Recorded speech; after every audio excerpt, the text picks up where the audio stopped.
Hallelujah! Sige po, pinakamalakas na palakpak, pinakamalakas na papuri para sa ating Panginoon. Come on, give your highest glory, your highest praises and honor to our Lord Almighty. We thank you, Lord. Hallelujah! We praise your name, O God. We worship you in this place. We thank you, Jesus, our Christ, our Lord and our Savior. Hallelujah, Lord.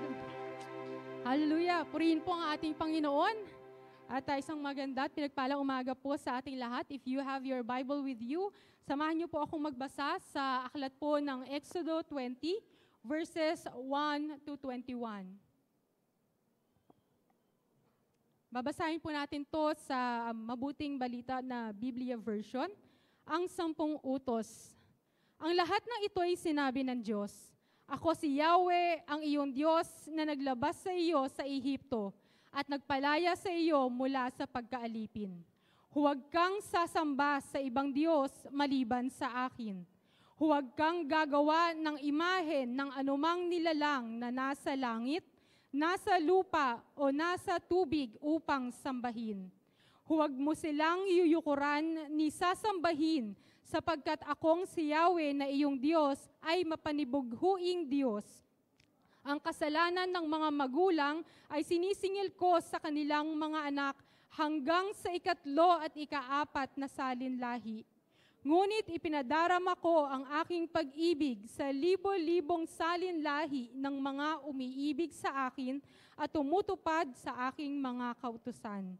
Huwag mong gagamitin sa walang kabuluhan ang pangalan ni Yahweh na iyong Diyos. Tiyak na paparusahan ko ang sino mang gumamit nito ng walang kabuluhan. Lagi mong tandaan at ilaan para sa akin ang araw ng pamamahinga. 6 na araw kang magtatrabaho at tapusin mo ang dapat gawin. Subalit ang 7 araw ay para kay Yahweh na iyong Diyos. Ito ay araw ng pamamahinga. Sa araw na ito'y huwag magtrabaho ang sino man sa inyo. Kayo, ang inyong mga anak, mga aliping lalaki o babae, ang inyong mga alagang hayop, ni ang mga dayuhang nakikipamayan sa inyo. 6 na araw kong nilikha ang langit, ang lupa, ang mga dagat at ang lahat ng nasa mga ito. Ngunit namahinga ako sa 7 araw. Kaya't ito'y aking pinagpala at inilaan para sa akin. Igalang mo ang iyong ama at ina, sa gayoy mabubuhay ka ng matagal sa lupaing ibinibigay sa inyo ni Yahweh na inyong Diyos. Huwag kang papatay, huwag kang mangalunya, huwag kang magnanakaw, huwag kang sasaksi ng walang katotohanan laban sa iyong kapwa. Huwag mong pagnanasahang maangkin ang sambahayan ng iyong kapwa, ang kanyang asawa, mga alilang lalaki o babae, mga baka, asno, o ang anumang pag-aari niya. Salamat po at purihin po ang pagkabasa ng kanyang salita. Tayo po'y manalangin. Ama namin na makapangyarihan sa lahat, pinupuri, dinadakila po namin kayo, pinapasalamatan po namin kayo sa panibagong araw at umaga na ito, Panginoon, sa panibagong araw ng pamamahinga na pinagkaloob po ninyo sa buhay ng bawat isa po sa amin. Maraming salamat, Lord, dahil niloob po ninyo na kami po ay sama-samang sumamba sa inyo sa spirito at katotohanan sa banal na araw na ito, Panginoon. Dalangin nga po namin, Ama, bago po kami, Panginoon, magsimula sa pag-aaral ng inyong mga salita, linisin at itama po ninyo ang aming mga puso, ang aming mga isipan, Panginoon. Nawa po ay ibuksan po ninyo, Panginoon, ang aming spiritual senses, Lord, ang aming mga mata, ang aming mga tainga, Panginoon, maging ang aming mga puso at isipan, upang sa lahat, Panginoon, ng aming pag-aaralan, Panginoon, at pagbubulayan ng mga salita mo, ito po, Lord, ay wholeheartedly and humbly, Panginoon, matanggap po namin, Panginoon. Dalangin nga po namin, Ama, gayon din ay anuman po, Lord, yung mga bagay na nais po ninyong itama, Panginoon, at ipahayag sa amin. Nawa po, Lord, ay tanggapin po ito ng bawat isa ng may buong pagpapakumbaba. Marami pong salamat, kayo po ang maitaas at maluwalhati. Gamitin niyo lamang po ako, Panginoon, bilang inyong vessel, Panginoon, bilang inyong microphone, Panginoon, for this morning. At ang boses ninyo, Lord, ang tinig na nagmumula po sa inyo, ang marinig ng bawat isa po sa amin. Ang lahat po na ito, Lord, pamula po sa simula hanggang sa pagtatapos ng programa na ito, ang dalangin namin, Ama, kayo po ang maluwalhati, kayo po ang madakila at maparangalan. Ito po ang aming sama-samang panalangin sa pangalan ni Jesus. Amen, amen. Maraming salamat. Purihin po ang Panginoon. Maaari na po tayong makaupo. Muli po, isang maganda at pinagpalang umaga sa ating lahat. Namiss ko po kayo. Last year po, yung huli ko pa pong pagtuturo at pag-share po dito po sa ating Mother Church dito sa Kabanatuan. At ang atin pong pag-aaralan sa umaga na ito ay pinamagatan nating the 10 words. Bakit po ba 10 words? Pwede namang 10 commandments. Ito po ay kilala natin bilang 10 utos ng Diyos. Sa English po ay the 10 commandments.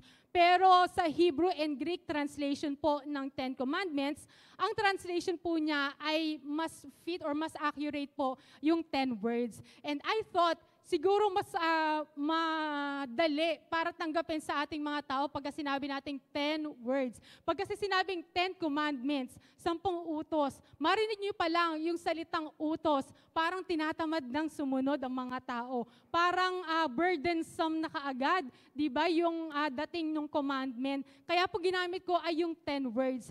Para talagang manamnam natin, ito ay 10 salita, 10 saying, 10 statement na nagmula sa ating Panginoon. Walang iba kundi sa ating Panginoon. Para po mas manamnam natin na ito ay hindi lang basta utos, ito ay hindi lang isang set of commandments, kundi ito po ay eksaktong salita o sinabi ng ating Panginoon. Kaya nga po sabi dyan sa verse 1, wala pa po tayo doon. Ano?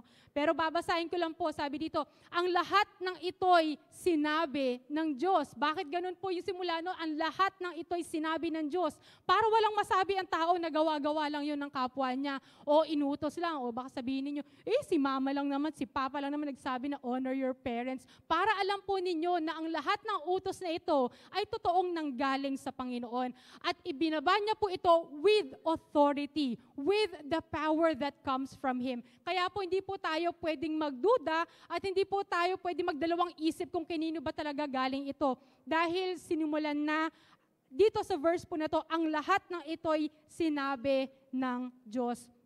So, konting recap lang po, no? Nagsimula po tayo, matatapos na po itong first quarter. Napakabilis lang po na panahon, ganon lang po, matatapos na po ang March, nakatatlong buwan na po tayo. So, malapit na po ulit na, kung ibinaba nyo po ulit yung Christmas tree ninyo, iangat nyo na po ulit dahil, paggising po ninyo, Pasko na naman po, magugulat po tayong lahat. So, ganun lang po kabilis ang buhay at oras, panahon ng tao.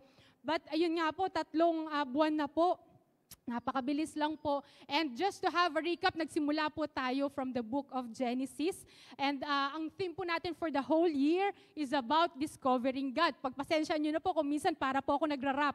Kasi po kailangan ko pagkasyahin yung oras natin dahil 10 utos po itong i-discuss natin. So nagsimula po tayo sa story of creation ng Panginoon sa mundo, sa kay Adan at kay Eva. At kung paano rin ang tao, sa pangunan ni Adan at ni Eva ay nagkasala, okay? Napag-aralan din po natin yan, the fall of man. At hanggang lumipat po tayo, sa buhay at sa pamilya ni Noah, kung paano po siya ginamit ng Diyos para i-spare, okay, yung sangkatauhan. Hanggang makapunta po tayo kay Abraham, yung itinuro po sa atin ng ating pastor, at kung paano pong si Abraham ay tinawag ng Panginoon para maging Father of all nations. Now, if you would remember, si Abraham po, pinangakuan siya ng Diyos, nabibigyan po siya ng maraming great things. Ano yung mga great things na yon? Bibigyan siya ng great nation. Sa kanya daw magmumula ang isang dakilang lahi, napakaraming lahi. Great nation, ano pa yung pinangako kay Abraham? Great land, di po ba? Lupa, lupain, ano pa? Great blessing din ang naghihintay para kay Abraham at sa kanyang mga descendants. So great rewards, ang daming great na pinangako ng Panginoon kay Abraham on his time. Now, great nation. Paano ba binuo ng Diyos yung great nation in the image or in the nation of Israel? Kasi po, ang tinutukoy po ng ating Panginoon na great nation, na descendants ni Abraham, ay walang iba po kundi dahil after po ni Abraham, si Isaac, si Jacob, at doon po nagmula ang mga Israelita. Okay? Ang chosen people, ang holy nation ng Panginoon. And then after po kasi nung time ni Joseph, konting recap lang po para po tagni-tagni po natin yung lahat ng sermon at lesson po natin mula January. Kasi po, baka po pagtapak po ng April, makalimutan nyo na po. So, re-reviewin lang po natin. So, pinangako ng Diyos na mula po sa lahi ni Abraham ay mag-aangat siya ng isang great nation. At yun nga po yung Israel. Tama po ba? Now, you would remember na ang mga Israelita after the time of Joseph at nagpalit po ng Pharaoh, naging slaves po. Tama po ba? Naging mga alipin ang mga Israelita. And you would think, paano na ang isang Israel or isang nation called the Israel, a slave nation, ay magiging isang great nation. Katulad po na pinangako ng ating Panginoon kay Abraham. So, alam niyo po, madali pong mag-makeover, kapag alam niyo po yung nandyan na yung i-makeover mo. Pero kung yung magsisimula ka, hindi lang sa zero, kundi sa negative, parang mahirap yon. Yung alipin, gagawin mong, ito po, sabi po sa basahin lang po natin bago po ibaba yung 10 utos. Ito po yung sinabi ng Panginoon kay Moses. Kasi po si Moses, ang inatasan ng Panginoon, tinawag po ng Panginoon, makikita niyo po yan sa Exodus 3, tinawag niya po si Moses para po pamunuan ang bayan ng Israelita. Sabi po dyan, sinabi sa kanya o kay Moses ni Yahweh, ito ang sabihin mo sa angkan ni Jacob sa mga Israelita. Nakita ninyo ang ginawa ko sa mga Ehipsyo. Nakita rin ninyo kung paanong dinala ko kayo rito tulad ng isang agilang nagdala sa kanyang mga inakay. Kung susundin ninyo ako at magiging tapat sa ating kasunduan, kayo ang magiging bayang hinirang. Sabi po dyan, bayang hinirang. Hindi po lupang hinirang. Ang buong daigdig ay akin, ngunit kayo'y aking itatangi. Out of all of God's creation, sabi po niya, ang bayan ng Israel ang magiging very or most precious possession, a treasured possession of God. Sabi pa po dyan, kayo'y gagawin kong isang kaharian ng mga pari. Okay? A kingdom of priests. Okay? At isang bansang banal, a holy nation. Iyan ang sabihin mo sa mga Israelita. Kung ilalagay natin yung sitwasyon natin o yung sarili natin sa mga Israelita, parang mahirap paniwalaan, dati akong alipin. Tapos, magiging treasured possession ako ng Panginoon. Magiging pari pa ako. Magiging banal pa ako. Alipin lang ako. Pwede namang gawin ng Diyos na banal. Yung mga tao na royal na that time, di ba? Halimbawa, yung mga kamag-anak ng Pharaoh, yung mga nanunungkulan sa Ehipsyo, o sa Ehipto, di po ba? Bakit gusto ng Diyos na gamitin yung mga alipin? Sa halip na yung mga tao na kilala na o matataas na. Because God wants to prove something. Na siya po ay promise keeper ng mga tao na sumusunod sa Kanya at nananampalataya po sa Kanya. And we could remember from the past lesson po, sa amin po nag-preach si Pastor, so dito po ata si Pastor Ding. So yung Passover, tama po ba? Pinag-aralan din po natin yung Passover last Sunday kung saan at kung paano po ang Diyos, out of His power, ay in-spare po niya at niligtas po niya ang mga Israelita sa pagkakaalipin sa bansang Ehipto. Parang mahirap paniwalaan kung paano ang napakarami, libo-libong slaves ay makatakas. Yung isa nga lang pong prisoner, di ba, sa kulungan, hirap na hirap ng tumakas. Paano pa yung libo-libong alipin? And that was made possible because of God's might and power. Kung saan ginamit po niya, nagpakita po ang Diyos ng maraming kababalaghan, nagpadala po siya ng maraming salot, okay, sa bansang Ehipto, at hanggang nga po yung Passover o Paskwa, kung saan yung mga panganay na anak na lalaki, kasama po yung panganay na anak na lalaki ng Paraon, ay kinuha ng Panginoon kasi nga po ayaw pakawalan ng Paraon, di po ba yung mga Israelita. So after that Passover, hinayaan na ng Ehipto or ng Paraon, di po ba, na makatakas o makaalis sa mga Israel. Bakit? Sa takot sa Diyos, na kaya pala ng Diyos gawin yung mga ganung bagay. Kaya lang, naka-exit na po sila sa gate ng Egypt. Kaya lang, syempre naisip po ng bansang Ehipto, ng Paraon, mawawalan po sila ng slaves. Mawawalan po sila ng alipin. Mawawalan sila ng tagakamot ng likod nila. Kaya po ang ginawa po nila, sinundan po nila muli yung mga Israelita. At hanggang nga po dumating sila sa Red Sea at alam naman po natin kung paano niligtas din ng Diyos ang mga Israelita sa Red Sea o sa dagat na pula. Binibigyan ko lang po kayo ng konting overview nung in-skip po natin ng mga chapter kasi medyo mahaba po yun. Now, after po ng Red Sea, hindi na po sila nahabol ng mga Ehipsyo. Now, after po sa Red Sea, napunta po sila sa wilderness o sa ilang na tinatawag, kung saan nagkaroon din po sila ng challenges. Siyempre po, pag sinabi nating wilderness o ilang, para po yung malawak na lugar na kulang ang resources. Walang tubig o kaya wala masyadong pagkain o resources. Kaya nga sabi ng ibang Israelita, parang mas masarap pa yung buhay natin sa Egypt. Kahit slave tayo, nakakakain tayo ng karne. Parang ganun po kasi yung naging pagrereklamo ng mga Israelita. So mga Israelita po, kilala po silang mga reklamador. Kaya po, yung kilala ninyong mga reklamador sa bahay, huwag niyo naman pong tawagin Israelita. Pero yun po, marami silang mga reklamo po kasi talaga eh. So, pero pinakita rin naman ng Diyos, hindi po sila pinabayaan dahil binigyan po sila ng tubig na maiinom, binigyan din po sila ng mga mana at pugo na makakain nila hanggang magsawa nga po sila sa mana at pugo. Nagreklamo na naman po sila. Marami pong pagrereklamo, no? Pero sa kabila ng yon, let us not judge the Israel. Bakit? Kasi po, tayo rin po yung Israel eh. Parang tayo rin po yun na dumaan sa pagkaalipin. Okay? Hindi po tayo naging alipin ng kapitbahay, hindi po tayo naging alipin ng mga matataas na tao, pero lahat po tayo ay naging alipin ng kasalanan, naging alipin ng bisyo, naging alipin ng maraming di magagandang gawi o pamumuhay. So, wala po tayong pinagkaiba sa Israel and we cannot judge the Israel kung gano'n man yung kanilang naramdaman at yung kanilang pagrereklamo sa ating Panginoon. But, sa kabila ng pinagdaanan ng Israel, ay sila pa rin po ang bansang itinangi ng Diyos. Bakit? Kasi God wants to fulfill His covenant. God wants to fulfill His promise even kay Abraham at sa kanyang descendants. Kaya nga po, from being a slave nation, ito ang pinangako ng Panginoon na ang Israel ay gagawin niyang treasured possession, gagawin niyang kingdom of priests, at gagawin niyang holy nation. Ano po ibig sabihin nito?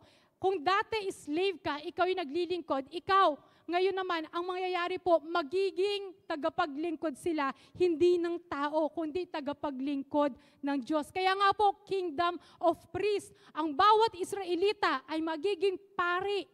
Okay? At that time, hindi po ganun kadali ang maging pare. Kahit po sa time natin, kumbaga, magkakaroon po sila ng pinakamataas na posisyon. Okay? They are the ones who are responsible in approaching, in serving God. Sila yung pinakamalapit at sila yung may karapatan na lumapit sa Diyos at mag-represent sa Diyos. Hindi po ba?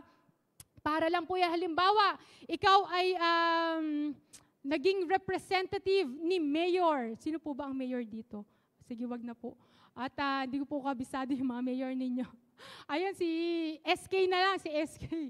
Si SK, dahil siya isang SK, siya ay inutusan na maging isang representative ni mayor sa isang youth program sa ibang bayan, halimbawa, o sa ibang bayan. So, syempre, dahil siya ay representative ni mayor, ang trato sa kanya, ang treatment sa kanya, ay parang si Mayor yung dumating. Kasi syempre, alam ng mga tao, darating si Mayor. Pinaghandayan ng pagkain, pinaghandayan ng matutuluyan, baka meron pa silang yung parang ribbon, mga bulaklak na isasabit pagdating. Tapos ang dumating ay isang SK. So lahat ng ginayak nila para sa Mayor, ang tatanggap yung representative. So parang ganun po ang nangyari sa Israel. Sila yung naging representative, ang naging ambassador ng Diyos sa maraming tao o magiging ambassador ng Panginoon sa maraming tao. At nakakainggit po, di po ba? Pagka ikaw yung nabigyan ng ganong klaseng opportunity, ng ganong posisyon, bakit? Dati lang naman ako alipin. Bakit ako bibigyan ng ganyang kataas na posisyon ng Panginoon? Now, pag-uusapan pa po natin yan at palalalimin po natin yan sa mga susunod na verse.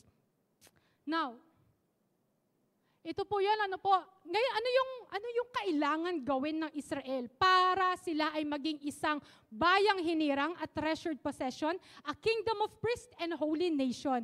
Sabi po sa Exodo 19:3-6, yung kanina rin po nating binasa, sabi po dyan, kung susundin ninyo ako at magiging tapat sa aking kasunduan, if you fully obey God and keep His covenant. Sabi po dyan, kung susundin ninyo ako at magiging tapat sa ating kasunduan. Now, we all want to receive what God had promised to the nation of Israel. Gusto rin po natin, tama po ba? Sino sa atin ang gusto maging alipin? Sige nga, malaman ko lang. Wala. Wala po sa ating may gustong maging alipin, di po ba? Lahat po tayo, kaya nga po tayo nagsisikap kasi gusto po natin na umunlad yung buhay natin. Gusto natin na umangat yung buhay natin. Hindi naman po yung umangat po tayo sa lupa, kundi po yung tayo po ba ay maitaas, yung tayo po ba ay makaranas ng, syempre, yung mga comfort and convenience of life. Wala pong kahit isa sa atin na may gusto na, I want to be an alipin someday. Wala po, di po ba?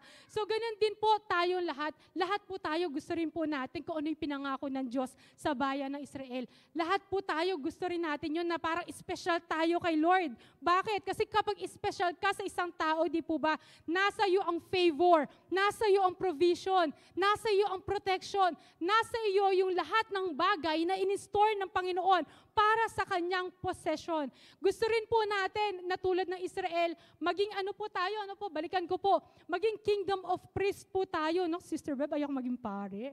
Ayaw maging priest, parang mahirap yan. Huwag po nating asamin, syempre, yung mga mabababang posisyon. Kundi ang gusto po natin lagi is that nandun po tayo sa lugar kung saan malapit po tayo sa Diyos. Di po ba? Meron po ba sa ating may gusto na malayo po tayo sa Diyos? Wala naman po, di po ba? Lahat po tayo gusto natin maging close sa ating Panginoon. At lahat din po tayo gusto nating makapamuhay ng banal. Bakit? Kasi sila po yung aani ng eternal life na pinangako ng Panginoon sa buhay ng bawat isa po sa atin. Now, ano yung kailangan natin gawin? Kailangan daw po sundin natin, yung mga utos ng Diyos at maging tapat sa ating kasunduan sa Kanya. Now, ibinaba po ang 10 utos sa mga Israelita. Bakit? Para i-develop sila, para i-hone sila, para ma-build sila into a holy nation, into a royal priesthood. Kasi hindi po pwede na parang papasabakin ka sa isang giyera na hindi ka prepared, hindi ka trained, hindi mo alam kung ano gagawin mo. So itong 10 utos ng Diyos, ito yung ginamit ng Diyos to prepare the nation of Israel para doon sa promise niya, para maging karapat-dapat at banal na bayan ang Israel. So ganun din po sa buhay po natin. If we want to receive, tulad po na sinabi ko, if we want to receive what God had promised to the nation of Israel, kailangan din po, sundin po natin ang mga utos niya at i-keep po natin yung covenant niya. Now, isa-isahin na po natin, at babasahin lang po natin yung pong verse natin for this morning at isa-isa po natin i-discuss. Sabi po sa unang verse, ito po yung kanina kong minention, Exodo 21-7, sa Exodo 1-2 lang po muna ito. Sabay-sabay nga po nating basahin. Ang lahat ng ito'y sinabi ng Diyos. Ako si Yahweh, ang iyong Diyos na naglabas sa iyo sa Ehipto at nagpalaya sa iyo mula sa pagkaalipin. Bago ang lahat, bago ibinaba ng Diyos ang 10 utos, pinaalala muna niya, ano yung ginawa ko sa iyo para sundin mo ko? Ano yung ginawa ng Diyos? Ako si Yahweh, ang iyong Diyos, na naglabas sa iyo sa Ehipto at nagpalaya sa iyo mula sa pagkaalipin.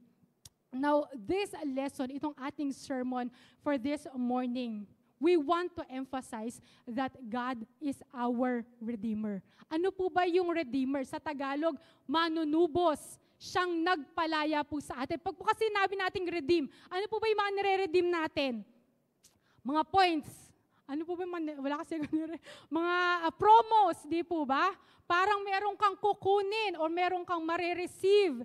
Meron kang ibabay back, di po ba? Or halimbawa, nagpunta kayo sa, ano po ba, mga World of Fun, sa mga Tom's World, hindi po updated sa mga laruan ng mga bata. And you would buy yung mga tokens. Tapos maglalaro ka. Tapos meron kang token na marireceive, yung mga papel po na nare-receive ng mga bata. Now, you would redeem that in exchange for something. Yung mga, kahit po medyo lugi, lagi ko po kino-compute yung nagastos ko sa token versus doon sa may na-redeem ko lang po o nakuha kong mga ticket. Lagi po akong, siguro po ganun talaga, syempre negosyo po, hindi naman po pwedeng mas marami pa yung nakuha mo, no? So, i-redeem mo yung mga ticket na yon, di po ba, doon sa parang cashier. Tapos, in exchange of something like toys or maybe candies, chocolate, i-redeem mo yung mga ticket na yon. So, yun po yung redeem. Ibig sabihin, you will exchange something para meron kang, may maibalik sa'yo, to buy back something. So, iyon po yung ginawa ng Diyos sa bayan ng Israel. Binay back po niya. Kasi po ang mga Israel ay slaves. Sa maunang panahon po, pag sinabi po nating slaves o alipin, sila po ay binili at a certain price. Halimbawa, ayoko na maghalimbawa dito. Halimbawa, ako na lang po, ay binenta po ako kay Sister Day bilang kanyang kuratsa, bilang kanyang slave. At your service, Madam Day, di po ba? So, nagbayad po siya dun sa slave owner ko. Halimbawa, yung nanay ko, ay nangayayat siya. Wala na siya pangkain. Binenta na lang niya ako as a slave para may pangkain po siya kay Madam Day. So, si Sister Day po ay nagbayad po siya. Halimbawa, ang halaga ko ay 1 million. Siyempre, hindi ko sasabing mababa ang value ko. Yun na lang, 1 million para safe. No? So, binili niya po ako ng 1 million sa mother ko. Now, the only way para makalaya ako sa paglilinis ng flooring ng bahay ni Sister Day ay bayaran ko sa kanya. Okay? Yung 1 million na binayad niya, halaga ko. Now, ang mga Israelita, or mga alipin, hindi po nila kayang bilhin yung sarili nila. Kasi nga slaves sila. They don't own anything. They don't have a land of their own. Nakikitira lang sila sa kanilang mga amo o sa kanilang mga owners. So, they don't have the means para iligtas yung sarili nila mula sa pagkakaalipin. Kaya po ang ginawa ng Diyos, siya ang gumawa ng paraan para i-redeem ang mga alipin ng Israel. At ganoon din po ang ginawa ng Panginoon sa atin. Pagkaalipin, hindi man po tayo alipin tulad ng kinukwento ko, tulad ng ibang mga alipin o yung mga sinaunang alipin, pero naging alipin po tayo ng mga kasalanan at ng maling pamumuhay. Now, the only way para tayo, di po ba alam natin, Romans 6:23, ang kabayaran ng kasalanan ay kamatayan, di po ba? So, kung ako ay makasalanan at ako ay alipin ng kasalanan, ang pupuntahan ko ay death. Tama po ba? Kamatayan. Ako'y makasalanan kasi yun po yung resulta ng kasalanan. Now, ano yung way para ako ay maligtas sa kamatayan at magkaroon ako ng eternal life? Kailangan ma-redeem ako. Kailangan may magbayad ng kasalanan ko. Sino magbabayad ng kasalanan ko? Hindi ko kayang bayaran kasi nga makasalanan ako. Hindi rin kayang kong bayaran ng nanay ko kasi makasalanan din siya. O kahit sinong miyembro ng pamilya ko, hindi nila kayang bayaran. O kahit sino sa atin, sino sa inyo, hindi ninyo kayang bayaran yung kasalanan ko. Bakit? Ang tinatanggap lang na kabayaran ng kasalanan ay isang taong matuwid. Walang blemish, walang pagkakamali, walang kasalanan. Kaya po ano ginawa ng Panginoon, ng ating Ama, ibinaba po niya, pinagkaloob sa atin ang Panginoong Hesus bilang kabayaran ng ating kasalanan. Siya po yung ginamit ng Panginoon to redeem us back para hindi po tayo mamatay at magkaroon po tayo ng eternal life. Nakukuha po ba natin? Medyo ine-expound ko lang pong mabuti para po maunawaan po natin yung ginawang pagliligtas ng Israel, ay ng Panginoon sa Israel, at kung paano, ano yung significance nito sa buhay natin. So tulad ng Israel, gumawa ang Diyos ng paraan. Siya ang gumawa, hindi ang Israelita, hindi rin tayo. Para tayo ay ma-redeem at hindi po tayo mamatay. Okay? Magkaroon po tayo ng buhay na walang hanggan. Iyan po ang sinasabi dyan. Ang lahat ng ito'y sinabi ng Diyos. Ako si Yahweh, ang iyong Diyos na naglabas sa iyo sa Ehipto at nagpalaya sa iyo mula sa pagkakaalipin. Now, alam na po natin yung redemption. Alam na natin yung pagiging redeemer, manunubos ng Panginoon. Now, sabi po sa unang Juan 5:2-4. Basahin po natin ulit. Ito ang palatanda, ang iniibig natin ang mga anak ng Diyos. Kung iniibig natin ang Diyos at tinutupad ang kanyang mga utos, sapagkat ang tunay na pag-ibig sa Diyos ay ang pagtupad sa kanyang mga utos. Hindi naman napakahirap sundin ang kanyang mga utos, sapagkat napapagtagumpayan ng mga anak ng Diyos ang sanlibutan. At nagtatagumpay tayo sa pamamagitan ng pananampalataya. And I put emphasis sapagkat ang tunay na pag-ibig sa Diyos ay ang pagtupad sa kanyang mga utos. Kung totoo po na mahal natin ang Diyos, ang Panginoon na nagligtas po sa atin, tama lang na ibigin natin siya, di po ba? Bakit siya po'y nag-save sa atin? Di po ba yung halimbawa, meron lang nagsoli sa atin ng wallet, nire-rewardan natin. Bakit? May ginawa siyang kabutihan sa atin. Ngayon, ang Diyos na nagligtas, hindi lang ng wallet mo, hindi lang ng pamilya mo, hindi lang ng buhay mo, kundi maging ng kaluluwa mo. Siya lang naman ang Diyos na nagbigay sa iyo ng buhay na walang hanggan. Hindi po ba marapat na ibigin natin ang ating Diyos at ating Panginoon na nagligtas sa atin?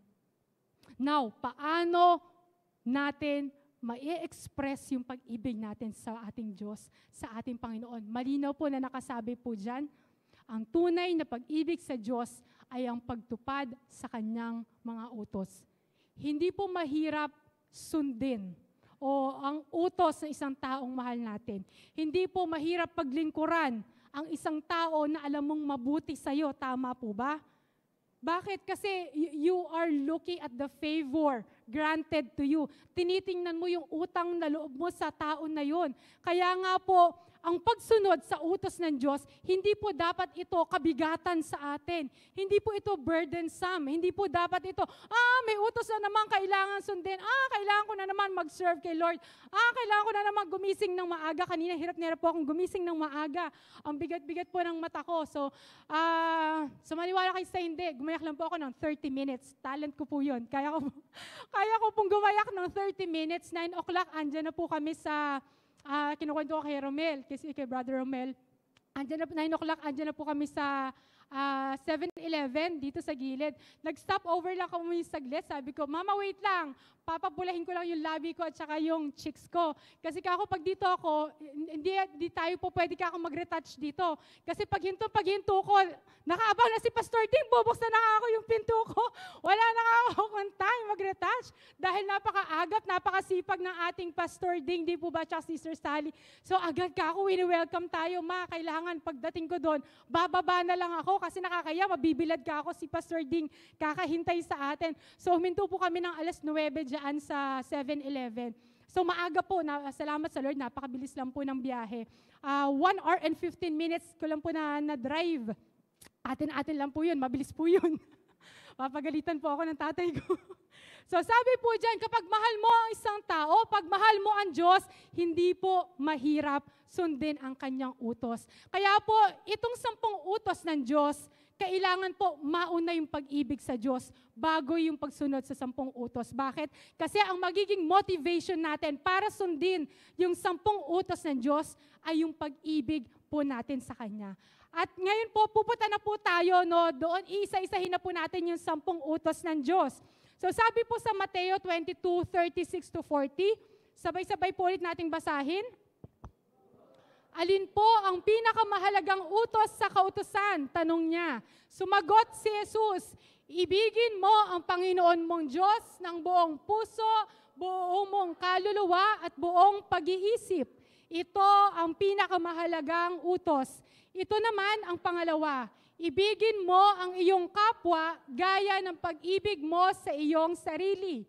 Sa dalawang utos na ito nakasalalay ang buong kautusan ni Moises at ang katuroan ng mga propeta. So sa dalawa daw po nahahati, sa dalawang tableta, okay? Nahati po ang utos ng Panginoon. At alam po natin lahat to. The first four is pertaining to our love for God, ang ating pag-ibig sa Diyos. And the other half pertains to our love for our neighbors and love for other people. So ito po yung greatest commandment. Ito po yung dalawa na yon. Now, isa-isahin na po natin. Nawala po. Ayan, sige po. Sabi po sa Exodo 23, ito po yung kauna-unahang utos, sabay-sabay po nating basahin.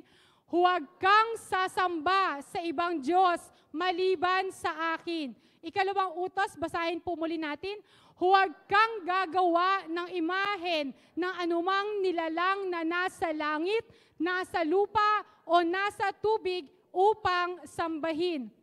Now, alam niyo po, in 2021, ang Philippine Statistics Office or Authority po or PSA, nakapag-record po sila ng 11,096 road-related deaths. Ibig sabihin, mga tao na namatay dahil sa aksidente. At makikita po natin sa social media yan, yung napakaraming aksidente, kahit nga po sa iba't ibang lugar at iba't ibang bansa, nakikita natin yung dami ng aksidente. Sa Skyway lang po, siguro po meron ilan sa inyo nakita po yun. Sumalubong po sa Skyway at parang sabi po kasi, lasing po yung lalaki na umakyat po kasi siya, nakamotor sa Skyway. So, yung lane po na yon ay northbound. Siya po ay pa-south na motor. Siguro nga dahil nga po lasing, namali po siguro siya ng pasok sa Skyway. So, ang nangyari ay namatay po siya. Now, all around the world in 2021, sabi naman po ng World Health Organization, ang namatay po sa mga road accident or road deaths ay 1.19 million. Napakarami po yun. So, bukod po doon sa mga sakit na nagiging sanhi ng pagkamatay ng tao, nagiging sanhi po o cause of death din ng mga tao, yun pong mga aksidente sa kalsada.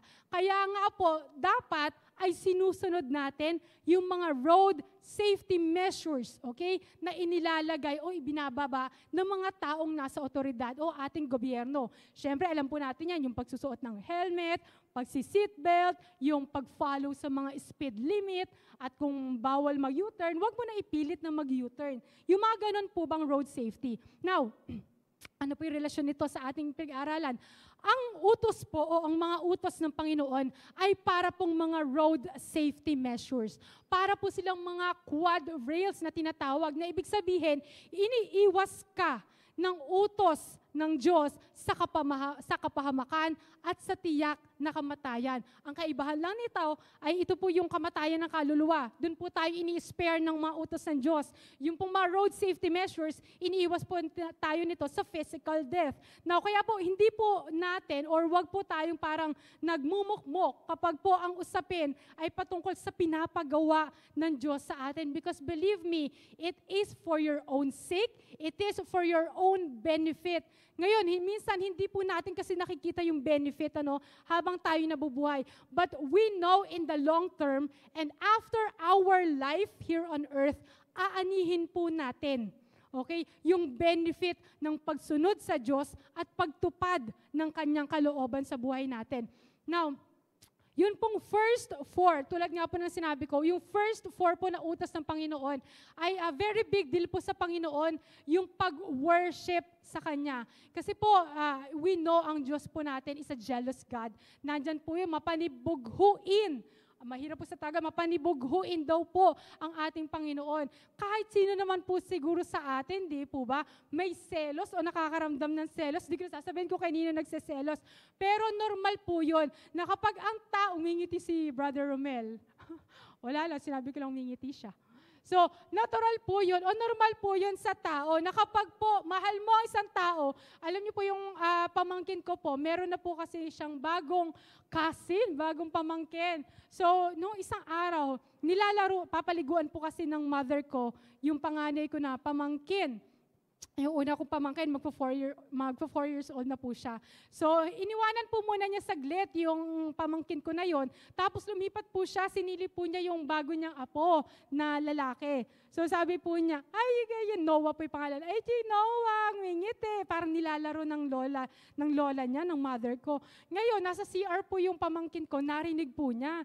Pagbalik po ng lola niya, sabi sa kanya, Wowa, you don't love me? Sabi niya gano'n. So si mama naman, nagulat, hindi niya kasi alam na narinig siya. I love you. Why? Why are you asking daw if I love you? You said to Noah, chi, sabi daw niya. So narinig niya na parang pinakitaan ng lola niya o ng mother ko yung isang apo, di ba, na parang mahal niya, na parang natutuwa siya. So yung bata, syempre kahit konti, nakaramdam ng selos. Kasi dati sa kanya lang ginagawa po yun. Alam po yun ng mga una o mga panganay na anak at panganay na apo. Nung nasundan na syempre, parang feeling nila hati na yung atensyon na hindi na sila love. Pero sinabi ni mama, hindi, I love you and I love Noah, both of you equal. So, kung yung bata po, nakakaramdam po ng pagkaselos sa simpleng bagay. Lalo na po ang Diyos. Bakit? Sa dinami-rami ba naman ang ginawa ng Diyos sa ating kabutihan? Di po ba? Hindi ba dapat lang mag-expect ang Panginoon something from us na ibalik natin sa Kanya yung unconditional love. Though we cannot give back to God that unconditional love dahil siya lang yung may kaya magbigay nun. But on the bare minimum, God is expecting na tayo rin ay papakitaan natin siya ng pag-ibig o ng pagmamahal. Tama po ba? Kaya nga po, ayaw ng Diyos na meron po tayong ibang wino-worship sa buhay po natin. Alam niyo po, there was a time, alam niyo po yan sa Matthew, even po si Satanas, tinempo niya, di po ba? Ang Panginoong Hesus, sabi po niya, dinala po siya sa mataas na bundok, hindi sa Chocolate Hills, ano po? Dinala po siya sa mataas na bundok ni Satanas at sinabi sa kanya, nakita mo ba yung lahat ng kaharian at karangyaan na yan? Mapapasayo yan if you bow down to me. Basta magpatira pa ka lang at sumamba sa akin. So kahit po ang ating Panginoong Hesus, minsan ay tinetempa to worship others. Si Lord na po yun. Paano pa tayo? That time, nasa ilang po ang Panginoong Hesus. Ang Israelita this time, ay nasa ilang din po sila this time. Kaya po, very particular ang Panginoon when it comes to worshiping idols or other images. Meron pa po sa Exodus 32, kung mababasa po ninyo yun, ay umakyat po ulit ang bundok si Moses para makipag-usap, makipagniig sa Diyos. Ngayon, nainip po yung mga Israelita kasi hindi pa bumababa si Moses. So, sabi po nila kay Aaron, igawa mo nga kami dito ng gintong guya, yung golden calf. Alam po ninyo yung istorya na yon. Para meron kaming masamba kasi napakatagal ni Moses. Diba? So, saglit na panahon lang, nainip na yung mga Israelita, saglit lang na hindi bumaba si Moses. Kasi po, parang si Moses yung kanilang religious leader. So, saglit lang na nawala sa paningin nila, yung religious leader nila, naghahanap na po sila ng ibang Diyos na masasamba. Ganon din po kamainipin ng mga Israelita. At tayo po sa buhay po natin, parang ganon tayo minsan. Minsan hindi lang masagot ka agad ni Lord. Minsan medyo madelay lang ng konti yung ating pinapanalangin. Naghahanap na tayo ng ibang Diyos sa paanong paraan. Naghahanap na tayo ng ibang tutulong, ng ibang sosolusyon sa problema po natin. Tama po ba? Kasi ang taga sumagot ni Lord Nagpunta na ako sa albularyo, baka ito yung sumagot sa karamdaman ko. Ganun po tayo. Nag-pray ako kay Lord para sa pangailangan ko. Ang tagal, wala pa rin dumarating na pera, pantusto sa akin. Makautang na nga sa Bombay, makapagsanla na nga ng lahat ng pwedeng isasanla. Bakit? Kasi naiinip tayo. And anything physical or imagined that takes away our focus, away from God, away from Jesus, that is considered an idol. So hindi lang po yung mga rebulto na nakikita natin at makikita po natin sa mga susunod na araw dahil magmamahal na araw na po. Hindi lang po iyon yung mga kinoconsider natin na idols na kinaseselosa ng ating Panginoon. But anything in our life na mas nagre-rely tayo doon, okay lang na hindi ako umattend, okay lang na hindi ako mag-pray, okay lang na hindi ako mag-aral ng salita ng Diyos, meron naman akong ipon. In case of emergency, meron akong tatawagin. Ganun po tayo, nagtitiwala po tayo sa kung anong meron din tayo sa mundo. Akala po natin, masusustain nun yung lahat ng pangailangan at lahat ng kakailanganin natin. But in the end, I tell you, there's no substitute for God. There is no one like our God. Kasi po sa puso ng bawat tao, there is yung sinatawag na vacuum, that is eternity. And eternity, the only one who can fulfill or who can feel that eternity longing. Kaya nga po maraming tao nagpapasaksak, nagpapa-stem cell, nag-iimbento po sila ng pampahaba ng buhay kasi they fear death. Tama po ba? Lahat ng tao, kahit nga po yung mga Israelita, they also fear death. At ang gusto ng tao, mapahaba yung kanilang buhay. Bakit? Kasi there's longing for eternity. Lahat ng tao gusto natin mabuhay ng matagal, ng mahaba. But we know that only God can feel that longing for eternity in our heart. Kaya po, ano man yung meron tayo, o kahit sino mang tao, hindi po nila kayang i-replace o i-substitute yung kayang gawin at iparanas sa atin ng Panginoon. Now, sabi po sa pangatlong utos, huwag mong gagamitin sa walang kabuluhan ang pangalan ni Yahweh na iyong Diyos. Tiyak na paparusahan ko ang sino mang gumamit nito ng walang kabuluhan. Now, God is also particular when it comes to His name or using His name. Ayaw po ng Panginoon na ginagamit natin ang kanyang pangalan sa walang kabuluhan o walang katuturang bagay. Bakit po? Kasi po may akibat na character yung pangalan ng Diyos. Hindi po siya basta-basta sino lang o kung ano lang pangalan. And we know there's power in the name of Jesus, even di po ba? Now, halimbawa, meron pong tumatawag, okay? Tumatawag kay Brother Itoy. Nakita niya yung cellphone po niya. Yung cellphone po natin, meron po diyang mga pangalan na nakalagay. At pagka nakita mo kung sino yung tumatawag, nakadepende po doon kung ano yung response po natin. Tama po ba? Halimbawa, tumawag yung mother po niya, yung nanay po niya, at nakita po niya yung sa cellphone niya yun. O diba, ako po dati, kahit po nung ako nagtatrabaho na, kapag po gabi na at nakita ko tumatawag ang nanay ko, naku, ako lagot ako, hindi ako nakapagpaalam. May takot. Kasi po, yung takot na yun, nakaakibat doon sa pangalan. Wala naman, hindi ko pa naririnig, diba? Yung matinis na boses ng nanay ko. Di po, pero natatakot na ako. Bakit? Nakita ko pa lang yung pangalan niya, Mama, sa cellphone ko. Ganun po makapangyarihan ang pangalan ng isang tao. Lalo na ang pangalan ng Diyos. Lalo na kung makita ko, Pastor Eric de Alba. O diba, bakit hindi ako matatakot? So isipin ko, may nagawa ba ako? Ano may nagawa ako? Oh my gosh! Diba, meron ba akong hindi na-replyan? Sasabihin ko ganun, check ko muna. Active ba ako? Offline sa Facebook? Titingnan pa natin bago natin sagutin. Kayo ha? Nanonood si Pastor. Hello po, Pastor Eric. Ingatan po kayo ni Lord, nasan man po kayo. God bless you po.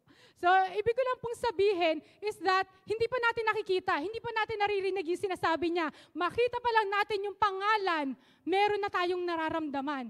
Ganon din sa Panginoon. Pag sinabi natin yung pangalan ng Panginoon, Diyos o Jesus o Holy Spirit, dapat meron tayong banal na pagkatakot. Hindi yung minimension lang natin yung pangalan ng Diyos kung saan, di ba? Di ba, ibig sasabihin, oh my G! Papa G, di ba? Parang may mga ganun pa. Yung pamangkin ko po, naririnig daw po niya. Oh my God, sabi po niya ganun. Lagi ko pong kinokorek. Sabi ko, no, just say gosh. Sabi niya, why? Sasabihin niya yung kalaro daw niya, oh my God daw yung sinasabi. Kasi naririnig nila. But if you have the chance at time na itama, please correct them. Para sa ganun, na i-explain po natin sa kanila na hindi dapat ginagamit ang pangalan ng Diyos sa kung saan-saang bagay lang. Ano pa yung iba? Gagamitin pa yung pangalan ng Diyos sa pagsasabi ng bad word, di po ba? Sa ibang bansa, ginagamit, oh my, G, ganyan. Oh my G, ganyan. Basta hindi po maganda, alam nyo na po yun at napapanood po ninyo yun. So, iwasan po natin yun kasi nga po tulad na sinabi ko, may character po, nakaakibat ang pangalan ng Diyos. He is holy. Kaya po dapat nare-regard natin always na holy ang pangalan ng Panginoon. Number 4, at may kinalaman pa rin po ito sa idols. Sabi po dyan basahin nga po natin, lagi mong tandaan at ilaan para sa akin ang araw ng pamamahinga. 6 na araw kang magtatrabaho at tapusin mo ang dapat gawin. Subalit ang ika-7 araw ay para kay Yahweh na iyong Diyos. Ito ay araw ng pamamahinga. Sa araw na ito ay huwag magtrabaho ang sino man sa inyo. Kayo, ang inyong mga anak, mga aliping lalaki o babae, ang inyong mga alagang hayop, ni ang mga dayuhang nakipamayan sa inyo. Now, our life and what we do becomes an idol when we try to achieve everything, to possess materials, to produce result at all times. Bakit? Kasi akala natin, ang worth ng tao, kasi may tinatawag na net worth. Tama po ba? Halimbawa, si Senator Chis Escudero, ang net worth po niya ay 50 million. Ibig sabihin, yun yung halaga niya, yung lahat ng meron siya, lahat ng naipundar niya, lahat ng ari-arian na meron siya. Yun yung net worth po niya. So, tayo namang mga tao, sinusundan po natin yung ganong standard. Para magkaroon ako ng malaki at mataas na net worth, para masabi ko na ako ay milyonaryo o bilyonaryo, anong gagawin mo? Magtatrabaho ka na magtatrabaho. Sisipagan ko mabuti. Bibili ako ng bibili. Mag-i-invest ako na mag-i-invest hanggang makalimutan na po natin na magpahinga at ilaan ang araw ng pamamahinga o Sabbath day sa ating Panginoon. Kapag po ganun na ang nangyari sa buhay ng tao, maituturing na rin pong idol yung buhay niya, yung trabaho niya, o anumang pinagkakaabalahan niya. Bakit? Kasi po, ang Sabbath day, among all days, Monday, Tuesday, Wednesday, Thursday, Friday, Saturday, and Sunday, 7 days a week. Out of those 7 Sundays, isang araw lang ang hinihingi sa atin ng Panginoon. Itong araw na ito. At salamat sa Diyos, nandito po tayong lahat. Now, binigyan tayo ng chance ng Lord. Monday to Saturday, sige, gawin mo kung ano gusto mo. Sige, magtrabaho ka. Sige, magpundar ka. Sige, gawin mo yung trabaho mo sa pamilya mo, yung mga obligasyon mo sa pamilya, sa bahay. Sige, maglaba ka hanggang gusto mo. Hanggang sumakit yung likod mo, sige, mag-urong ka sa bahay kung gusto mo. Pero yung araw ng linggo, itong araw ng pamahinga, ibigay mo sa Diyos. Bakit? Among that 7 days, only the Sabbath day was made holy, consecrated, set apart, sanctified by God. Ano po ibig sabihin? Napakarami pong pagpapala ang nilaan ng Lord sa araw na ito. And if we would miss honoring God on the Sabbath day, we would miss that blessing that God has put on the Sabbath day. I tell you, the Sabbath day is holy, and it is nothing compared to your Mondays to Saturdays. Kaya nga po dapat bigyan po natin at paglaanan po natin ng oras ang Panginoon. Itong araw na ito, i-dedicate po natin sa Kanya. I-consecrate po natin sa Kanya. Ibig sabihin, lahat ng gagawin natin, dapat makapagbigay glory sa Panginoon sa araw na ito. Because you know, our worth doesn't lie in what we do from Monday to Saturday. But our real and true value, our real worth, lies in what the Lord Jesus Christ died on the cross, which we celebrate every Sunday. Alam niyo po, kahit anong trabaho natin, mawawalan po tayo ng value sa harap at mata ng maraming tao. Pero knowing, every Sunday, katulad nito, nire-remember natin, niligtas ako ng Panginoon. Ganun pala kahalaga yung buhay na mayroon ako. Kasi iniligtas ako ng Panginoon sa kabila ng kasalanan at pagkukulang ko. Ganun ka kahalaga sa Diyos. Ganun kalalim yung pagmamahal ng Diyos sa iyo. At hindi yun maipapakita ng lahat ng tao, ng boss mo, ng kumpanya mo, na pinagtatrabahuan mo every day of your life. But every Sunday, every Sabbath day, we remember kung gaano tayo kahalaga sa mata ng Diyos na nagligtas sa ating lahat. Palakpakan po natin ating Panginoon. Now, doon na po tayo sa second part. Love for people and love for others, our neighbor.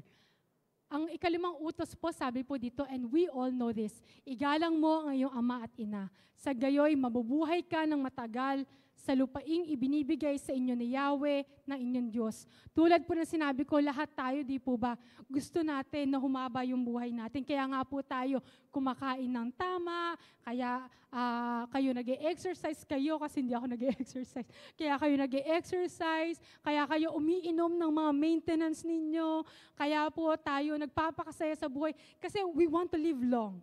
Tama po ba? Now, meron pa po pala isang secret para po tayo ay makapamuhay ng matagal sa lupa na pinagkaloob sa atin ng Panginoon. Sabi po dyan, honor your parents. Honor your father and your mother. Wala pong magulang. Kahit nasabihin yung merong masamang magulang, nagkulang na magulang, merong absent na magulang kasi wala siya nung lumaki kayo o nasa malayo po siya or kung nasaan man po siya, kahit na ganun ang magulang, lahat pa rin po sila, deserve po nila ang pagmamahal at respeto ng anak. Lahat po sila. Bakit tayo nga po, di po ba? Parang yung prodigal son, kahit na sa kabila, di ba, ng pagtalikod natin sa Diyos, tinanggap niya po tayo. We must extend that grace, lalo na sa ating mga magulang, na nagsilang sa atin, na nagbigay ng buhay po sa atin. Di po ba? They deserve all the honor and respect ng isang anak. And you all know kung paano po gawin nyo. Kailangan ko pa po bang isa-isahin? Alam niyo na po yan, bless your parents. Forgive your parents. Gawin po natin, alagaan po natin sila. Kahit na sa katandaan, yung lola ko po, ayan, na-aksidente po siya. At nagka-fracture po siya sa pelvic po niya. At the age of 86, yung lola ko po nagka-fracture pa po siya sa balakang. Hindi po siya makatayo, hindi po siya makalakad ng almost mag-isang buwan na. So, inoperahan pa po siya, nilagyan siya ng bakal at the age of 86 at ngayon po nag-physical therapy. Salamat sa Panginoon kasi po nakakalakad na po siya. Kasi po initially hindi po siya makatayo, hindi siya makaupo. Gadagalaw po niya, nahihirapan po siya. And you could see the pain sa mga anak, kapag nakita po yung matanda nilang ina, ay hirap na po na kumilos, hindi po ba? So, ang ginawa po nila, syempre may kanya-kanya na pong pamilya, may kanya-kanyang responsibilidad, yung mga mother ko at sila magkakapatid. Pero syempre, nagsakripisyo sila. So, lahat po sila tulong-tulong, nagbibigay ng oras, ng araw para bantayan, alagaan, i-provide yung lahat ng pangailangan ng lola ko. Bakit? Kasi kahit sa huling sandali ng buhay nila, dapat nandun pa rin po tayo to show them how much we love them and how much we appreciate their life. Kahit nga sabihin ko, sabi ni mama, si lola, yung lola ko daw po na yun, hindi po yun malambing, tama ba? Hindi daw siya malambing kasi lagi nga daw silang pinapalo. Sabi ko, baka naman kasalanan nila kaya sila pinapalo. Pero hindi daw po yun yung malambing na nanay. So kahit hindi malambing yung nanay mo, kahit hindi lagi nagsasabi na I love yung father mo, deserve pa din nila kasi magkakaiba naman po ng ugali ang mga magulang. So hindi po natin pwedeng sabihin, siya, buti pa yung nanay niya, parang ang lambing-lambing sa kanya. Siguro mahal na mahal siya ng nanay niya. Kayo po kahit hindi kayo kinikiss ng nanay niyo kasi ang laki-laki niyo naman na, nakakaano naman din, di ba? Kung ikiss pa kayo ng nanay niyo, mas malaki pa kayo sa kanya, ikiss pa kayo, di ba? So, mahal pa rin kayo ng mga magulang nyo despite all of that. Kaya dapat lang po na i-honor po natin sila sa buhay natin. Ika-6 na utos, huwag kang papatay. Ika-7, huwag kang mangangalunya. Ika-8, huwag kang magnanakaw. Binibilisan ko na lang po kasi po ito'y self-explanatory naman po at magta-time na rin po ako. Ano po? So, alam po natin, Sister Bev, hindi naman ako, wala naman akong barel. Hindi naman ako pumapatay ng tao, hindi ko kayang gawin yan. Pero alam nyo po, kapag meron po tayong ill desire or parang yung desire na gusto nating mapahamak, yung kaaway natin o yung inggiterang kapitbahay natin, it would also fall in this. Bakit? Kasi parang gusto natin mapahamak siya. Buti nga, deserve niya na mawalan ng ganito, deserve niyang maaksidente. Huwag po nating sasabihin o kahit iisipin yung mga salita na yon. Kasi po, nagkakasala na rin po tayo sa Panginoon sa tuwing iniisipan po natin ng masama yung ating kapwa. Ano pa? Huwag din po tayong maging pro o supportive of the death penalty. Bakit? Ang bawat buhay ay banal sa Diyos. Ang bawat buhay, alam po natin yan, lahat po tayo, we were created in the image of God. So what we do to others, we do unto God. So kung gusto mong mapahamak yung kapwa mo, para mo na rin sinabing gusto mong mapahamak yung Diyos, yung creation ng Diyos. So huwag po tayo daw papatay. Number 7, huwag kang mangangalan niya or do not commit adultery. Nakakalingkot, sasabihin mo, no, Sister Bev, hindi ako nagko-commit ng adultery. Okay, sige, bahay, trabaho lang ako. Okay, sige. Sister Bev, hindi ko rin ginasabi kasi sa salita ng Diyos. Yun daw, tumingin lang na may pagnanasa. Di po ba? Para na rin daw po siya nagko-commit ng adultery. Hindi ko rin ginagawa yung Sister Bev kasi lagi ako naka-shades. Okay, sige. Ito na. Ito po yung bagong kaparaanan ng kaaway para ma-commit yung adultery. Makikita nyo po yan. Lahat po kayo meron yan sa cellphone. Makikita po ninyo lahat ng fina-flash ng kaaway. At pag masilip ka lang dyan at magustuhan mo lang yung fina-flash ng kaaway dyan, we or you can also commit this adultery na tinatawag natin. Kasi po, nag-i-improve din po ang kaaway, nakikisabay sa uso. So alam po niya, nasa bahay na lang marami tao. Bakit? Wala na pong pera pang gasto sa labas. So ang mga tao, nasa loob na lang po ng bahay. So ang ginawa ng Diyos, ang ginawa ng kaaway, dinala na rin sa bahay ninyo yung kasalanan. So lahat po yan, makikita ninyo. At kung hindi po tayo, malapit sa Diyos, wala tayong self-control ng Holy Spirit, pwede po nating makomit po yan in just a click of the phone. So mag-ingat din po tayo dyan. Number 8, huwag kang magnanakaw. Sister Bev, hindi pa ako nakapagnakaw, parang money heist. Di ba? Pag ako siguro ikaw money heist, ang pangalan mo ay Kabanatuan. Parang masyadong mahaba, di ba? Para sa money heist film. So, hindi lang po ito yung pag-grab sa mga bangko na nakikita ninyo, pang-hold up. Hindi lang po ito, alam niyo po kung ano po ito? Yung pag-steal natin ng oras sa ating company. Alam niyo po sa Japan, para po sa mga non-smoker employees, binibigyan po sila ng ilang araw na vacation leave ng employer. Bakit? Kasi po, yung mga smokers, wala kang paid leave, wala kang additional leave. Pero yung mga non-smokers, meron po silang paid leave. Bakit? Sa dinami-rami ng Yossi time, Yossi break na ginagawa ng mga kasamahan mo sa trabaho, pag pinagsama-sama mo na yon, baka hindi lang isang linggo yung bubunuin, di ba? Kung sa isang araw, di po ba, hindi lang naman isang beses, minsan naninigarilyo ang tao. So, ang dami. Pag pinagsama-sama mo yung makakabuo na daw ng isang bakasyon. So, ang ginawa po ng Japan para po, i-compensate o i-reward yung mga tao na hindi nag-i-smoke at talaga nagtatrabaho, binigyan sila ng leave.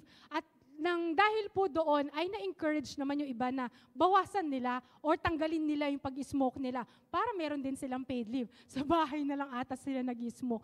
So yung mga ginagawa natin na pag-i-steal sa oras ng company. Ano pa? Sister Bev, yung pag-i-steal, kung kayo ay may empleyado, ini-stealan nyo po ng oras yung pamilya nila kapag pinag-OT natin sila nang walang bayad. Yung pamangkin ko po, yung kapatid ko po, pharmacist po siya. At alam ko po kasi meron po siyang anak na maliit. So kapag po lumalagpas po sa 9 hours, yun pong kanyang duty sa butika, kahit pa paano dinadagdagan ko. Kasi iniisip ko, meron siyang anak na naghihintay sa kanya na baby na gustong-gusto siyang umuwi. Di po ba? So you have to compensate for what you get from your employees as well. Kasi kung hindi mo ibibigay, di ba pagka daw, pag ginalingan mo sa trabaho, ano dinadagdag? Hindi sweldo. Trabaho ang dinadagdag, di po ba? Tapos pag OT, minsan thank you lang. Wag naman po thank you lang. Bigay naman natin kung ano po yung karampatan na ginagawa nila. Because that is also stealing kapag hindi po natin na ibibigay yung dapat para sa kanila. Sister Bev, hindi ko ginagawa lahat na yon. O sige nga. O baka pagka nakikicr ka sa SM, ang daming roll yun ng tissue na kinukuha mo. Pag po kumuha kayo ng tissue sa SM, yung pang isang gamitan lang po. Wag naman po yung na-try ko po kasi nung minsan yun, na muntik na po ako mainis. Hinihintay ko po yung babae. Kasi kukuha ko ng tissue. Pagdating ko po doon, adi kumuha siya. Tapos na po siya mag-CR noon that time. So ang ginawa po niya, magbabaon pala ng tissue. Nakatingin pa sa akin, gano'n, no? Bilog po siya ng bilog na gano'n. Sabi ko, hindi niya baka ako nararamdaman, nakukuha din ako ng tissue. Tapos nakita ko nilagay niya sa bag po niya yung tissue. Huwag naman pong gano'n. Pagka nalaman po, nakita po kayo ng kapatiran, ayun ba yung taga-gem? Nakita ko nagte-take out siya ng tissue. O, pagdating sa coffee shop, ako po lagi po akong may dala sa bahay na brown sugar, white sugar.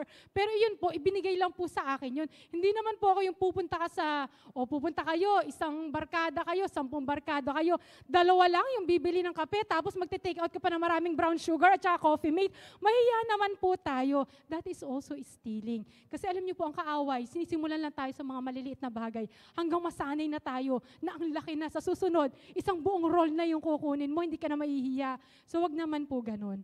2 na lang po. Number 9. Huwag kang sasaksi ng walang katotohanan laban sa iyong kapwa, mga marites! Huwag po kayong lalabas, please. Mga marites, pasok po kayo sa loob ng bahay para hindi tayo makapagkalat ng lagim, makapagkalat ng maling chismis, makapagkalat ng paninira sa ating kapwa. Kasi po akala natin, di, kwento-kwento lang, chika-chika lang, tambay-tambay lang, pero hindi mo alam yung palang ikinuwento mo sa kapitbahay mo na hindi totoo, nasira na pala yung buhay mag-asawa nila, nasiraan mo na pala siya sa anak niya, nasiraan mo na pala siya sa customer niya. Ngayon, hindi na nagtitiwala dahil lang sa chismis na ikinuwento ng kamarites mo. So, maging maingat po tayo sa pagsasalita po natin dahil ayaw din po ng Diyos yun. 10 and last, huwag mong pagnanasahang maangkin ang sambahayan ng iyong kapwa, ang kanyang asawa, mga alilang lalaki o babae, mga baka, asno o ang anumang pag-aari niya. Makontento po tayo sa kung ano po yung meron tayo at ibinigay sa atin ang Panginoon. Alam niyo po, nakakalungkot po, meron po ngayon yung mga tao, sasabihin, ikukumpara yung mga bata. Buti pa siya, nakakalakad na. Buti pa siya, matatas na magsalita. Buti pa siya, matalino. Buti pa siya, ang bibo-bibo ng bata. Ano po, let us stop comparing the children. Kasi po, ang lahat po ng bata, lahat po yan ay great blessing and reward ng Panginoon. At lahat po sila, meron silang kanya-kanyang pacing. Lahat po sila may kanya-kanyang gift na binigay ang Panginoon. Kanya-kanya po silang strength, kanya-kanya rin po silang weakness. So let us not compare them. Kasi po, paglaki po ng bata, magkakaroon sila ng feeling na kulang ba ako? O may mali ba sa akin? Kasi kino-compare ako ng ibang tao sa ibang bata. Huwag po natin sila bigyan ng ganong kaisipan. Kundi po, ang ituro natin sa kanila ay yung makontento sila kung yan ang toy na para sa'yo. Yan lang yung toy muna na para sa'yo. Kung ito lang yung kayang bilhin ni mami, ito lang muna yung kayang bilhin ni mami. Para hindi po sila nagkakaroon ng inggit at pagnanasa sa kanilang paglaki o sa kanilang pagtanda. Now, in closing, sabi po dito ito po yung kwento ng mayamang lalaki sa Lucas 18:18-23. Sabay-sabay nga po nating basahin. May isang pinuno ng bayan na nagtanong kay Jesus, "Mabuting guro, ano po ba ang dapat kong gawin upang makamtan ko ang buhay na walang hanggan?" Sumagot si Jesus, "Bakit mo ako tinatawag na mabuti? Ang Diyos lamang ang mabuti. Alam mo ang mga utos, huwag kang mangalunya, huwag kang papatay, huwag kang magnanakaw, huwag kang tatayong saksi para sa kasinungalingan, at igalang mo ang iyong ama at ina." Sinabi ng lalaki, "Ang lahat pong iyan ay tinupad ko na mula pa sa pagkabata." Pagkarinig dito ay sinabi ni Jesus, "Isang bagay pa ang kulang sa iyo. Ipagbili mo ang lahat ng iyong ari-arian at ipamahagi ang pinagbilhan sa mga dukha at magkakaroon ka ng kayamanan sa langit. Pagkatapos ay bumalik ka at sumunod ka sa akin." Nalungkot ang lalaki nang marinig iyon sapagkat siya'y napakayaman. Paano po ba masasabi na mabuti ang isang tao? Sabi po dyan, "Mabuting guro." At sumagot po si Jesus, "Bakit mo ako tinatawag na mabuti? Ang Diyos lang ang mabuti." Alam niyo po, kahit anong sunod natin, sa lahat ng utos ng Diyos, kahit sobrahan niyo pa yan ng 11 commandments, sabihin niyo 11 po, Lord, yung sinusunod ko. We cannot say na tayo po ay matuwid na tao, tayo ay mabuti, tayo ay matuwid. Alam niyo po, dahil tanging ang Diyos lang ang matuwid. And right now, mag-recount po tayo ng kasalanan. Lahat po tayo. Meron po tayong maililista. Tama po ba? Na pagkakasala, pagkukulang, at minsan hanggang ngayon, o kahit mananampalataya na tayo, nagagawa pa rin po natin. Bakit? Kasi nandoon po yung nature natin bilang tao. Kaya nga po, kailangan natin ang Diyos para masunod po yung kanyang mga utos. We cannot do this on our own. Ito pong lalaking mayaman, bakit po sinabi ng Panginoon? Kasi po minsan, masyado tayo nagtitiwala. Ginagawa ko to, ito ginagawa ko sa Lord, naglilingkod ako, umaattend ako lagi ng Sunday, wala akong absent. At ang tingin na natin sa sarili natin, parang napakatuwid natin, parang napakabanal natin. And we tend to forget na lahat pala to, all by God's grace. Lahat pala to, kaya ako nagagawa sa tulong ng Panginoon. At minsan ginagawa natin yung bagay na ito. Halimbawa, tatayo lang ako dito, para lang masunod o masabi ko na sinunod ko yung nagsubmit ako kay pastor, sumunod ako kay Lord, magawa ko lang yung tungkulin ko. Pero kung gagawin ko to ng walang pag-ibig, mahihirapan po ako, mahihirapan po tayong lahat. Dahil ang lahat ng bagay, hindi po yan madaling gawin. Pero sa tulong at sa habag, sa biyaya ng Diyos, makakaya po natin gawin ang lahat ng yan. Kaya po wag niyo pong sabihin, Sister Bev, ang dami naman 10. Ang hirap naman ng lahat ng yun. Ang hirap naman itikom yung bibig ko, Sister Bev. Ang hirap naman na hindi mag-roll yun ng tissue, Sister Bev. Ang hirap naman na hindi singilin siya, Sister Bev. Lahat po yan talaga po mahirap. Pero kaya nga po, hinihingi natin lagi yung tulong ng Diyos, yung kalakasan ng Diyos. Alam niyo po, tuwing po ako magpipreach po dito, lagi po akong kinakabahan. Hindi na po ako halatang kinakabahan. Pero lagi po akong kinakabahan pagka, alam niyo po, papalapit na San Leonardo, Santa Rosa, Cabanatuan. Kumakabog na po yung didib ko tuwing papalapit na. Ayan na, nagpe-praise and worship na. Isang isang song na lang. Malapit na akong tumayo. Lagi po kinakabahan ako kasi alam ko, Lord, laging kulang yung kaya kong gawin. Pero alam niyo po, tuwing tatayo na ako dito, lagi ko na sinasabi, Lord, kung paano ninyo pinamalas yung kapangyarihan niyo last time. Ipamalas niyo po ulit, gawin niyo po ulit, tulungan niyo po ulit ako para masunod ko yung utos niyo at yung kalooban ninyo sa buhay ko. Now, lahat po ng utos ng Diyos, magagawa lang po natin. Kung meron po tayong pag-ibig sa Diyos at pag-ibig sa ating kapwa, sa ating pamilya, sa ating magulang, sa lahat na nakakasama po natin. You know, the people of Israel, lahat po tayo, nagsimula po tayo sa ganun. We were all slaves. Slaves to sin, slave to vices, slave po sa maling pamumuhay ng ating buhay. But you know, pinangakuan din tayo ng Panginoon na ang slave pala pwede ring maging banal. Ang slave pala pwede ring maglingkod sa Kanya. Ang slave pala pwede ring makalapit sa Panginoon kahit hindi siya karapat-dapat, kahit marumi po siya. At tulad din po ng mga Israel, anyo po, parang ganun din po tayo dati. Nung tayo makasalanan pa, nung tayo wala pang pagkakilala sa Diyos, nung hindi pa tayo naliligtas ng Diyos, we were like the Israelites. Not only that we were slaves, but we are people of no identity, no religion, no God, no culture, no land, no resources. Wala tayo ng lahat na na-enjoy natin. As to the time na tinanggap natin ang Panginoong Yesus at binago po niya yung buhay natin, we were freed from captivity. We were no longer slaves to sin. And all of that was all because God redeemed us all through the Lord Jesus Christ. And this morning, ang gusto ko lang pong iwan sa ating lahat is to remember kung paano po tayo, tulad ng mga Israel, iniligtas ng Diyos mula sa pagkakaalipin. Now, wag na po tayong bumalik sa Ehipto. Wag na po tayong bumalik sa pagkaalipin. Huwag na po tayong bumalik sa dati nating buhay. Now is the time para tayo po ipagpatuloy po natin yung paglalakad natin. Ipagpatuloy po natin kahit tayo nasa wilderness, nasa ilang, natetempo tayo o maraming pagsubok sa buhay natin. Remember that God is with you. And as long as you worship your God, as long as you trust God alone, sasamahan at tutulungan po tayo ng Panginoon. And He will fill us with His power, with His strength, with His grace, with His mercy at all times nasaan man po tayong sitwasyon at lugar ng ating buhay. Salamat at purihin po ang Panginoon. Palakpakan po natin siya. Tayo po ay tumayo at kantahin po natin yung There's No One Like You. There's none like our God.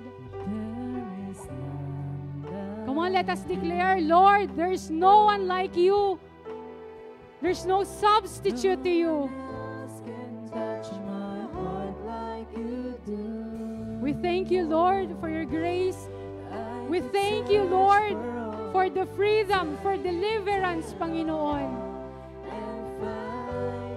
There is none like you. Come on, declare that God is your God. That God is the God of your family. That God is the God of GEM. That God is the God of this nation. That our God is the God of Israel. I could search for all eternity long and find there is none like you. Come on, declare it. There is none like you. There is none like you. There's no one like you, oh God. No one else can touch my heart like you do. I could search the world, Lord, and I can find no one like you. And find there is none like you. For the last time, there is none like you. No one else can touch my heart like you do.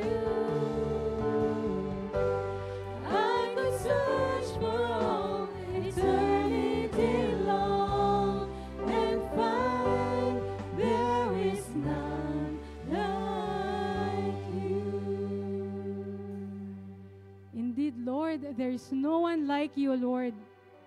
Kahit saan namin hanapin, Panginoon, kahit saan kami, Panginoon, pumunta, Lord, there's no place like home in your presence, O God. Kahit saan kami, Lord, mapunta, kahit saan kami, Lord, dumating, Panginoon, wala po, Lord, kayang magpuno, Panginoon, ng puso ng bawat isa, katulad, Lord, ng presensya, Panginoon, na pinaparanas, Panginoon, ninyo sa buhay ng bawat isa po sa amin. Maraming salamat, Panginoon, for you remain faithful, O God, and true to your promises, to your words, O God. And Lord, without your grace, hindi po namin kaya, Lord, na gawin ang anumang bagay. So Lord, in the name of Jesus, Panginoon, upang masunod namin kayo, Lord, and for us, Panginoon, to keep your covenant, Panginoon, help us, O Lord, by your grace, O God, magawa po namin ang lahat ng pinapagawa ninyo sa amin. Lord, dalangin po namin, ma-fulfill po namin, Panginoon, ang mga utos ninyo, ang kalooban ninyo, Panginoon, upang, Lord, sa buhay ng bawat isa po sa amin, makamtan po namin ang deliverance, ang freedom, ang eternal life, Panginoon, na pinangako po ninyo sa buhay ng bawat isa po sa amin. Maraming salamat, Panginoon. We thank you and we praise your name sa buhay, Panginoon, ng bawat isa na naglaan, Panginoon, ng araw na ito para mamahinga sa inyong presensya at para, Lord, i-set apart ang Sabbath day. Lord, i-bless niyo po ang bawat isa, ang kanilang pamilya, buong sambayan, ang kanilang mga negosyo, trabaho at pinagkukunan. Ang lahat, Panginoon, even yung kanilang mga katawan, Panginoon, bigyan niyo sila ng kalakasan, ng kagalingan, O Lord, kasagutan sa lahat ng kanilang pangailangan at panalangin, Panginoon. As they sanctify, consecrate, and dedicate this day to you, Panginoon. Lord, I pray in the name of Jesus that you make them, Panginoon, and you allow us all, Panginoon, to be your treasured possession, to be your kingdom of priests, O God, to be your holy nation. Maraming salamat, Panginoon, sa aking mga kapatid, O God, sa araw na ito, even to those who joined us online this morning, I thank you, Lord, for their lives and bless them, Panginoon. Nasaan man po silang lugar sa oras na ito, tanggapin din po nila, Panginoon, ang inyong mga pagpapala. We also leave unto you the nation of Israel, Panginoon. Panginoon, kayo ang kanilang Diyos, Panginoon. Sila ang inyong pinakatatangi, Panginoon. Ang inyong bayang hinirang, Panginoon. So in the name of Jesus, we pray, Panginoon, that your peace, Panginoon, and divine order, Panginoon, be upon the people and the nation of Israel, Panginoon. Kumilos po kayo sa mga kapatid namin sa Israel, Panginoon, and to everyone, Panginoon, who are with us, Panginoon, one with the Israel, Panginoon. Samahan niyo po sila, Panginoon. Iparanas niyo rin po sa kanila, Panginoon, ang inyong salvation, ang inyong mercy, ang inyong favor, provision, ang inyong grace, Panginoon, sa pangalan ni Jesus. Maraming salamat, Ama, aming Panginoon. Now allow me, Father, Panginoon, and though I'm unworthy and undeserving, Lord, but Lord, we are here in faith and by faith, Panginoon. So allow me, O God, to bless my brothers and sisters in the name of Jesus. The Lord bless you and keep you. The Lord make His face to shine upon you and be gracious unto you. And the Lord our God give you His peace. Shalom. Maraming salamat, Panginoon. We give you all glory. We give you all honor. We give you all praise. Kayo lamang, Panginoon, ang aming sasambahin, ang aming uunahin sa aming mga buhay. Ito po ang aming sama-samang panalangin sa pangalan ni Jesus na aming Diyos, aming Panginoon, at aming tagapagligtas. At lahat po tayo ay magsabi ng Amen! Amen! Amen! Hallelujah! Maraming salamat at purihin po ang Panginoon. Thank you for joining us this morning. Even to all of you who've joined us, Panginoon, sa amin pong live streaming worship celebration. Maraming salamat po. Pagpalain po kayong lahat ng ating Panginoon at magkita-kita po muli tayo. Sama-sama po tayong sumamba, magpuri sa Diyos at mag-aral ng Kanyang salita. God bless you all po.